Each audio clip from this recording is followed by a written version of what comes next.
So earlier this morning, there was an interesting interview posted by Tyler Dunn at golongtd.com, and it's an interview with Brett Favre. And in this interview, they discuss many different things, looking at the Packers offense, what Brett Favre thinks about what's going on right now with the Packers offense, with Jordan Love. He also sort of compares Aaron Rodgers and his first season, sort of what was right around him versus what's going on right now around Jordan Love. A super interesting conversation, and I'll try to leave the whole thing linked in the description down below. I finished about 45 minutes of the hour and a half, but I watched most of the part where they talk about the Packers and their offense. And we'll start off here from a quote from Brett Favre, and he goes into talking about what the situation was like for him when he came into Green Bay, and he says this: "Our offense was, my first year, had one star player, Sterling Sharp. When I think back to that time, I didn't know a good team from a bad team. I didn't really know a good player from a great player. There was a learning curve. Just let's start with me. Holmgren called plays for the whole 6 years we were together. But that first year, just imagine you're a play caller. I come in the game. Mikowski gets hurt. How on earth would you know what I like, what I feel comfortable with? So you call plays, and I always tell people this. May or may not be true, but I think this is probably more to the true aspect of it rather than the not true. But I think Mike called plays. The previous year, he was calling plays for San Francisco with Steve Young. He called plays for Joe Montana before that. So in his mind, you're going to call those plays that work when you were in San Francisco. And it worked because you had Steve Young and Joe Montana. And then he talks about how with Holmgren, there was sort of a period early in Favre's career, mostly in the first couple of seasons, where they were sort of trying to figure out what Brett Favre did best. And he basically said he didn't fully grasp the offense at that time, and he would quickly escape the pocket just because he didn't trust his protection. And luckily, he could, move away from those plays and make the crazy plays that Brett Favre is known for, just going out on a limb, making insane throws all the time. But basically, talked about that period where it just took time to grow. And I think the biggest thing that caught my attention was Brett Favre saying, like, when he came into Green Bay, he already had a legit number one wide receiver in Sterling Sharp. And I think that's a difference we're seeing with Jordan Love right now, where before the season, I was hoping that Christian Watson and Romeo Doubs would be enough for this Packers team. And I thought, seeing the explosiveness from Christian Watson and that crazy stretch he had with Aaron Rodgers in the second part of last season, I was thinking, okay, that's something to build off of. And unfortunately for Christian Watson, I think his injuries have obviously forced him to miss some more time, which haven't allowed him to get on the same page as Jordan Love as quickly. And we haven't really seen that same play from Christian Watson as we saw to end last season. And so I think right now, one of the Packers' biggest issues is the lack of weapons right now and the lack of experience, which I was hopeful that the guys we have here, the second-year guys, could do enough. But so far, that has not been the case. And going off of that, I want to share this interesting quote where Brett Favre sort of goes on that point and talks about Aaron Rodgers in his first year. And he says this when Aaron Rodgers took over in 2008. He said, "He was loaded at receiver, loaded, and a good, solid, consistent offensive line. Big difference from what he took over and what Jordan is taking over. And again, no offense to the guys. I think they're young. They're talented, but they're young. They haven't established themselves yet as Sterling had."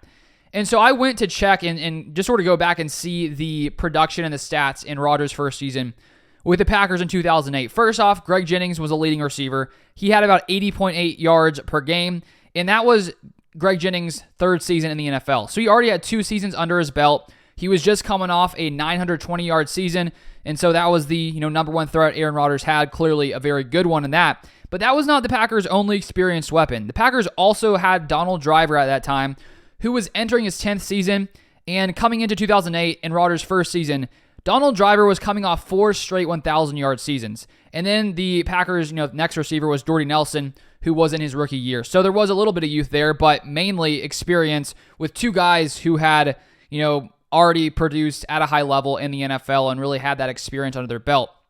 You look at Jordan Love, Christian Watson and Romeo Doubs are the most experienced guys, and Christian Watson, didn't play a full season last year, missed the first 3 games this year. Doubs has, had some injuries from time to time, and he's mainly been healthy. But you clearly see the difference in Aaron Rodgers' situation and Jordan Love's situation. And so that's where right now the Packers, I think, are struggling. I mean, there's so many different issues, miscues, people not doing their job. The pass blocking has been pretty good, I think, on the Packers' offensive line. But the run blocking has been very bad, which has led to the Packers being, one of the worst rushing attacks in the NFL. So clearly, it's not really the best situation for Jordan Love. And let's say we threw Jordan Love in 2008 into that team and that, young or that roster. I think that Jordan would probably be having more success with those more experienced weapons, where right now, there's just not a ton of experience.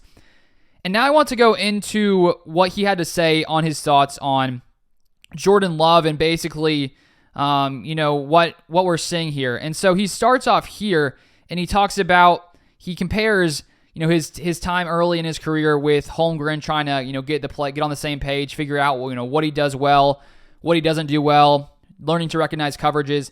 He goes off that and says this: that's kind of what we're seeing with Jordan. Maybe not so much understanding stuff, because he's been in the same offense and he's been with LaFleur long enough that part of it, I think he has good command of. The problem is protection is shaky at best. You got guys that are not Sterling Sharp at wide receiver, and again, all due respect, they're young. They haven't logged the miles that Sterling had logged prior to me getting there. He established himself as a true number one receiver, one of the tops in the league before I got there. So I had that to fall back on. When all else fails, throw it to Sterling and good things happen. And that was true. Jordan doesn't have that. So if Jordan Love had, let's say Devontae had stayed in Green Bay, let's say that the Packers and Devontae were able to come to an agreement and Devontae Adams decided to stay in Green Bay. Obviously, I think with the uncertainty of Aaron Rodgers at that time returning, Devontae wanted to find a more stable situation, at least what he thought would be stable in Las Vegas with Derek Carr, which now, obviously, Las Vegas is the opposite of stable with, Carr getting shipped out, or Carr leaving after last season, with the coach and Josh McDaniels and GM getting fired this past week, and now Jimmy Garoppolo getting benched. So hasn't gone quite as good, I think, as Devontae had hoped. But let's say Devontae had stayed with Green Bay. Jordan would have a lot higher chance of success at this time with a legit number one receiver who he could fall back on. Just like Brett Favre was saying, Sterling Sharp was a guy where when all else fails, he just looks Sterling's way, and things, that helped his progression. Then he goes on to say this, and I think even though he's been around for a while, it's different watching versus playing. The real bullets are a lot different than not real bullets. And so, I think Packers fans across the country in the world are disappointed. This is true. But I think what they have to, and I think most of them would agree to a certain extent, that they're not surprised. They were hopeful, but not, I'm sure they're yelling at the TV, and at the end of the game, they're disappointed, but deep down inside, you have to agree that it's not a surprise. That being said, good things, I think. If they can stay injury-free for the most part, get over the learning curve, get through that, I'll think they'll be okay. And so, as Brett is saying, I was very hopeful. I was very optimistic and sort of looking at the bright side, I think, going into the season that, we are a very young team, but I thought seeing what Christian Watson did last year, seeing, I think the good moments that Romeo Doubs had last year, that the Packers could find a way to make it happen. And so far, it just hasn't been the case. And unfortunately, it seems like it's going to take longer than I initially thought for this team to get clicking and get moving in the right direction. And, obviously, hopefully things do start to pan out well, but right now we're not really seeing any inkling of that being the case. Then he goes on here and says, Jordan, I think I like what I see. I think he's got a good demeanor. He's definitely got a good arm. He's accurate. I think there's a lot of upside for him, which would in turn lead to more success with the team. How soon will that happen? I have no idea, but I think when they hit on all cylinders, they're young. I think the youngest team in football. So there's going to be a learning curve, and the season's not over. You can't write them off, especially with that division. That division is sort of wide open. Detroit seems to be in good command of that division, but hey, they could hit on all cylinders at any moment, or it could be 2 years from now. I have no idea, but I think we need to be somewhat patient with them. And so, yes, right now, with the Packers playing as they have, it's going to take more patience than maybe initially some of us would have thought, myself included. And it really does make me wonder, sort of the kind of view that Brian Gutekunst's Packers GM has on this team. How long is he willing to wait before he makes any kind of drastic changes? And I think we saw with his move to trade Rasul Douglas the other day, clearly he's preparing for the future, building for the future. The Packers have one of the least expensive offenses in the NFL this season. We have the crazy Aaron Rodgers dead cap hit of around $40 million. Even though we have the least expensive offense, our most expensive player on offense, and David Bakhtiari isn't even playing. And so there's so many issues here right now from, players making mental mistakes, from, blocks the run blocking in the Packers offense not going well. The receivers not doing their jobs, dropping lots of passes. Jordan Love having some good moments, but also being inaccurate at times. And I know Favre mentioned he's been accurate, and he's had his moments, but all in all, there's been a good amount of inaccuracy, I would say. especially with some of those deep throws. But even last week in that Vikings game, there were some throws there where they were right on the money. And I think there was at least one to Christian Watson in the end zone. He was in tight coverage. It hits his hands. He could have caught it. And I think moments like that sort of give you a spark. And even, for Jordan Love, knowing that he at least put it in the right spot, when those things are completed, and if that would have ended in a touchdown, there's no doubt that gives the offense some, confidence and gives Jordan Love confidence. And when guys are dropping balls and passes, like Luke Musgrave with a drop, Aaron Jones, the first down, would have been first down, almost touchdown to Dontavian Wicks. There's so many miscues going on here, which have really held Jordan Love back, held this offense back. And so I think that, when we take a look at this team, it's easy to look at the specific games and get caught up in the moment. And it does make you question some things, but I still do think Brian Gutekunst is taking a long-term approach here. And, I was thinking about this earlier today about, Matt LaFleur, about Jordan Love, and, what is Brian Gutekunst thinking? Is it possible that he's thinking maybe LaFleur isn't the guy? I don't know. But I do start to question, as the miscues continue, how much of it is on LaFleur, because obviously the players need to make the right plays. But how long does it take before, these simple miscues aren't fixed? And I don't know what the answer is to that one. And if I had to guess right now what would happen, I would say LaFleur stays around for next season. I would say Jordan Love stays around for next season. And as Brett Favre said, I think that, patience is the key right now. You want to fix it right away, but I think Brian Gutekunst probably recognizes that this isn't going to get fixed overnight. He would hope so, I think. And I think that if this play continues, all the miscues, all the issues here, if they continue for the rest of the season and nothing improves, I wouldn't be shocked if Gutekunst contemplated, is LaFleur the guy? Even though this is a young team, is LaFleur the guy? Obviously, I think that Gutekunst would love to keep LaFleur on board because he, has been with Jordan Love for so long, and they've practiced and learned things here. And so, all in all, it's a time of uncertainty right now in Green Bay. And Favre was then talking about, Ron Wolf, Packers, former GM, back when Brett Favre was quarterbacking in the 90s, around that time. And he was talking about how Ron Wolf made lots of different moves throughout that time to really take the Packers over the top, trading for free agents, things like that. And when sort of asked about what he thought the Packers should do to try to fix these issues, he said that he thinks there's lots of good young talent, mostly in the skill positions. And he said that he thinks that when you look at the offensive line, maybe the Packers need to go and find someone on the available market and use some of that money to spend there. He said he's not a cap guru, so he doesn't know the Packers cap situation. But, he said that the Packers need to be able to run the ball. And he explained how when you can run the ball effectively and you've got great protection, obviously that opens up the play action game and you're going to, play a lot better. And so that's one thing I think Jordan Love is missing, is because we don't have a running game at all. And the, run blocking offensive line, or the offensive line has struggled so much with run blocking. That has definitely hurt Jordan Love as well. And, when we look at the Packers O-line, Bakhtiari injured. Rasheed Walker just got benched for Josh Nijman. Really no one is blocking well in the run game, maybe besides Zach Tom, if you look at some of his PFF grades.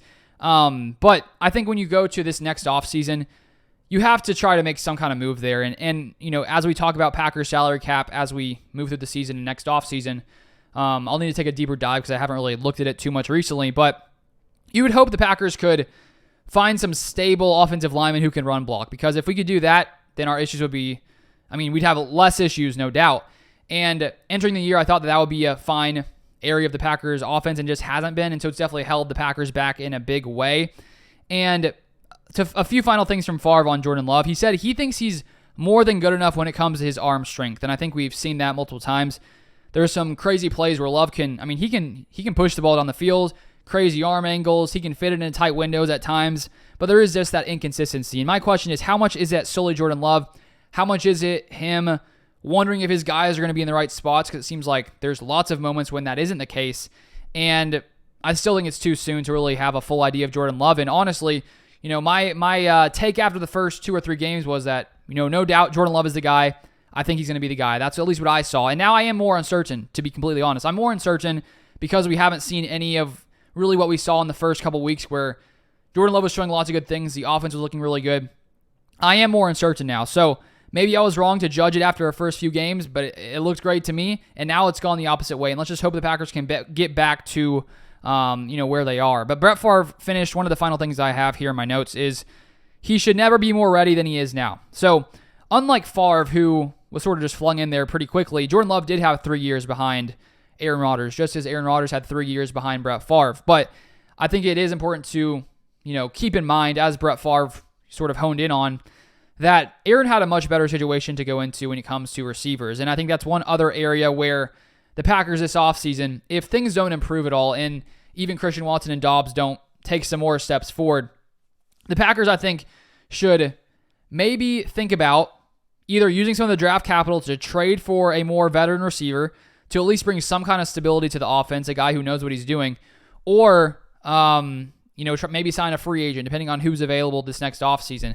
Because I love draft picks and I love building through the draft if it works out, but I think we just need some more stability here on offense, and I think getting a veteran guy would be solid for this Packers offense. So that is pretty much all I wanted to touch on. That's all that Brett Favre really had to say.